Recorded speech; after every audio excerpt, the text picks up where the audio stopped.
د خوست ولایت په مرکزی محبس کې د الکوثر فکری او فرهنګي ادارې له لوري د محبسینو لپاره د عامه پوهاوي فکري ځانګړې برنامه جیل محبس دوه خصوصیات لري، همدارنګه جنت هم دوه خصوصیات لري.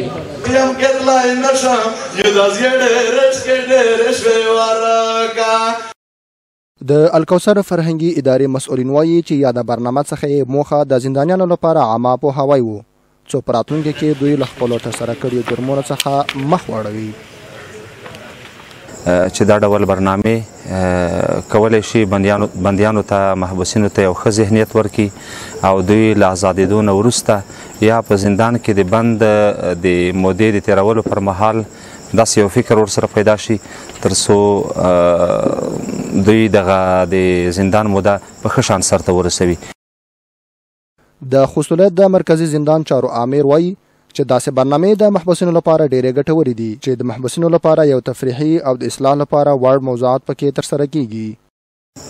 الحمدلله د کوم پروګرام چې موږ د الکوثر سره په همغږي سره برابر کړی و د بندیانو د امنو په خاطر عامه په خاطر چې د ذهنونه برابر شي نو ډېر خوندور او ډېر منظم و په دغه خاطر چې د بندیان ته روحیه ورکوي چې دغه ځای نه دوی ووځي لکه کوم ماشومان چې راغلی و د سکولونو کوم ملګري چې راغلی و ګونګیان ملګري چې راغلی و نو دوی نه دا ډېر دا شی اخذ کوی شي چې انشاءالله د ځای نه ووځي دوی د باندې خپل کورنیو دپاره د حلال روزي د نفقه پیدا کولو په خاطر ښه کوشش وکړي یا کوم کارونه باندې چې دوی راغلی دي یا کوم منکراتو چې دوی راغلی دي دوی بیا تکرار نه کړي.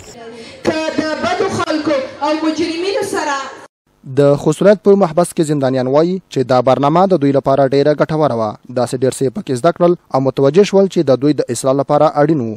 دوی زیاتوي داسې برنامې دې لا ډېرې شي ځکه چې د دوی لپاره ګټورې او تفریح هم ده.